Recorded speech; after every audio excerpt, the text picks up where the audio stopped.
Yo, what up guys, I'm Sammy and welcome back to the Soul Brothers channel, and today I'm going to be doing a versus video between two of my favorite shoes to play in of all of last year, or I guess like all of the most recent basketball shoes that have released, and that is the Under Armour Curry Flow 8 and the Nike KD 13, and the price is very similar, right? So the Curry 8 is going for 160 bucks, which is pretty expensive, and the KD 13 is going for 150 bucks, which is also pretty expensive. So $10 price difference. If you guys want to cop either of these shoes, I'll try to leave a link in the description box.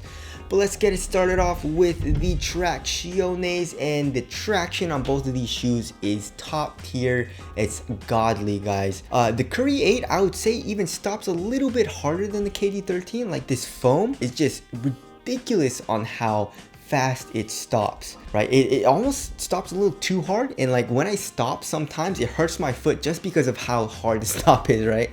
So the KD 13 is still good, you know. It's using a regular outdated rubber outsole, I guess, you know. But yeah, so the stop is just a little bit better in the Curry 8, but they're both really good. In terms of durability, they're both good as well. I used both of these shoes on an outdoor court. The Curry 8 is surprisingly good for durability, even on the outdoor court, which surprised the hell out of me because it's not using rubber at all in the shoe. The KD 13 was also good for durability. And dust, I'm not 100% sure on the Curry 8. I was not able to play on an indoor surface with the Curry 8, so sorry about that. I don't have information on that. But I did ask you guys, and a lot of you guys said the Curry 8 on the dusty setting was really good. So I'm gonna take the Soul Squad's word on that. The KD 13, I was able to play on the indoor court just for a little bit. And when I went to the gym, it was a filthy floor. It was super dusty, very dirty. There was a lot of dirt and grime on there. And the KD 13 was sticking through all of that, while like I was trying like other shoes as well, and like they weren't sticking all too well. So the KD 13 I know is really good on dust. So whichever shoe you pick, the traction is going to be very good. You don't really have to worry about it. All right, as far as the heel to toe transition goes, I would say the Curry 8 is just a little bit smoother. So here in the heel, they both have a pretty nice curve shape. I would say I like the Curry 8 a little bit better. Here in the forefoot, also a very nice curved shape. And look at that, very flexible here in the forefoot. The KD 13, I would say, is a little bit stiffer, so it makes it a little bit more, I guess, not as fluid feeling. And as you guys can see, there's a lot of rubber coming up here in the heel, so the actual midsole doesn't compress, so it feels a little bit more clunky here in the heel as opposed to the Curry 8, where basically all this is just soft midsole and it feels great. All right, so moving on to the cushioning setup. So I would say it's more on preference, right? So the KD 13, as you guys all know, is using a full-length Zoom Strobel setup, and it's very bouncy. You feel that Zoom unit pretty much right underneath your foot, and it feels great. It feels bouncy and all that. Impact protection is also good. You're a little bit higher up off the ground than the Curry 8 though. So I guess that's kind of a bad thing, but the KD 13 is still relatively low to the ground, and so it's not a huge deal, I would say. The Curry 8 uses a full-length UA Flow cushion setup, and it's just soft, I would say. There's a little bit of bounce back, but I would say it's more soft, and there's a good amount of compression in the entire midsole. It's soft here in the heel, and then it stiffens up a little bit in the forefoot. Like I said, the Curry 8 has better court feel. As far as the impact protection goes, I would say the KD 13 is better. If you want something like a little bit more responsive and lower to the ground, and you just don't like to feel like a whole lot of stuff like on your foot, I guess, as far as cushion goes, I would say go with the Curry 8. Because believe it or not, I actually know a few people that don't really like how Zoom feels. You know, my friends, they said it's a little too much on the foot, so they just like a more responsive cushion. So if you're that type of person, go with the Curry 8. Obviously, if you like Zoom and you like to feel Zoom underneath your foot, pretty much right underneath your foot, then go with the KD 13. Personally, for me, I would have to go with the KD 13 because I like the way the Zoom feels.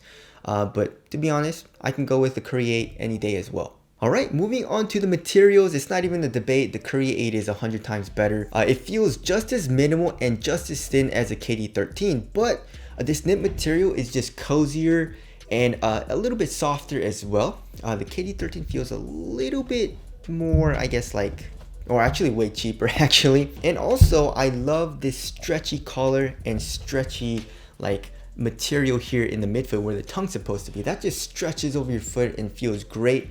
The KD13 on the other hand, this tongue, it's an independent tongue and there is a little bit of foam, so I guess that does feel kind of nice. And I guess you have some padding here in the ankle area. Actually, I would say the Curry 8 has a little bit more padding here in the back of the Achilles. That's interesting. But it's like a very large Achilles pad here in the ankle area for the Curry 8. The KD13 just has actually not a lot of padding in the ankle area. But anyways, yeah, so the Curry 8 materials are better than the KD13. But, you know, the KD13, like I said in the review, it gets the job done on foot. You know, it's a thin, supportive material that conforms to your foot. So you can't really go wrong with it, but like I said, the Curry 8 is just better.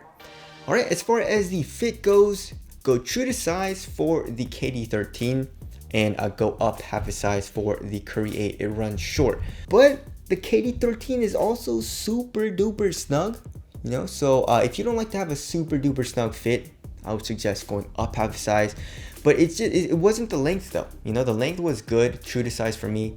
It's just like the toe box is very snug and it's a narrow fit. So if you have a wide foot or you don't like to have that snug fit, go up half a size. But the length of the Curry 8 is actually just short. So I would suggest everyone goes up half a size. And if you like to have a roomier fit or you have a wide foot, I would suggest going up a full size. But other than that, they're both a snug fit. I would actually say the KD13 is more snug here in the toe box area, just because you know, this knit material does stretch out a little bit over time as you play in it and as you break it in, so it gets a little bit looser, which feels great. But for me personally, they both fit me very well. All right, as far as support and lockdown goes, I'd have to give the edge to the KD13 just by a little bit on lateral containment.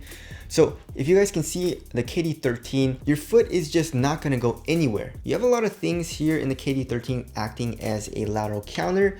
So your foot pretty much isn't going anywhere. Same thing with the Curry 8, you know, the foam does come up, especially here in the midfoot. It does come down a little bit here in the forefoot. I feel like they should have kept it a little bit higher. But of course, you also have this like synthetic material, right? So your foot's not really going anywhere because of that. But this material is a little bit softer, right? So I felt my foot moving inside of this shoe just a little bit when I was playing, right? So it wasn't a huge deal at all. It actually wasn't like, I didn't mind it, but I feel like if you're a little bit heavier, you'll notice it a little bit more. So just be careful on that. And then for ankle support, I give it a tie. You know, obviously the Curry 8 is a low and then the KD13 is a mid cut, but the KD13 offers pretty much no ankle support. You actually have very good ankle mobility in this shoe. So I tied up for ankle support. And then for lateral stability, let's see which shoe is wider. I'd say it's around the same. Maybe the Curry 8 is a little bit wider. But yeah, lateral stability for both of the shoes is good. All right, moving on to the weight. Obviously the Curry 8 is going to be lighter, right? So this was like 10. Yeah, so 10.8 ounces for the Curry 8.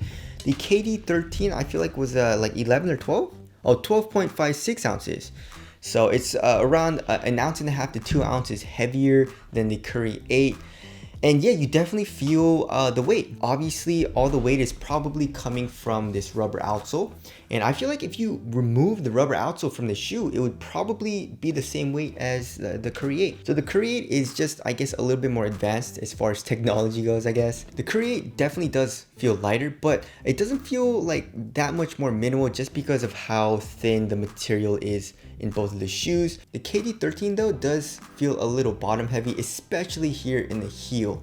So the Curry 8, I would say, is more just like well balanced as far as the weight distribution goes. All right, as far as the ventilation goes, I would say the Curry 8 is just a little bit better. The knit material has actual ventilation holes pretty much going through the entire upper. The KD13 doesn't really have a whole lot of ventilation holes, but like I mentioned before, the material is super thin, so it does let in a little bit of air. And they're both good for ventilation, just the Curry 8 is a little bit better. All right, as far as the aesthetics go, the KD13, in my opinion, looks a little bit better. The Curry 8 though is still dope. I don't know. I feel like it gets a little bit too much hate A lot of you guys say it looks like Skechers or just like basic running shoes, but for me, I feel like it looks dope. Tell us what you guys think looks better down in the comment section below. So wrapping things up, which one is the better performer? That's hard to say. I'll just have to say it goes on preference, right? It all depends on what you guys want in your shoes, because they're both top tier performers and you can't go wrong with either of them. So the main differentiating factor, I would say, is the cushion, right? So if you want to feel that zoom, go with the KD13. But here in the Curry 8, if you want to feel a very light, very minimal shoe that feels super comfortable because of this knit material and still has pretty good cushion because the flow is actually still soft, then go with the Curry 8, because ultimately it just feels a little bit more responsive as well than the KD13, you know, just because it feels a little bit smoother. So that's pretty much it, because in every other category, they're both very, very nice. So anyways, that about wraps up this versus video. Again, if you guys want to cop either of these shoes, I'll leave links below. But that's it. Thank you guys for watching, and I'll see you guys in the next one.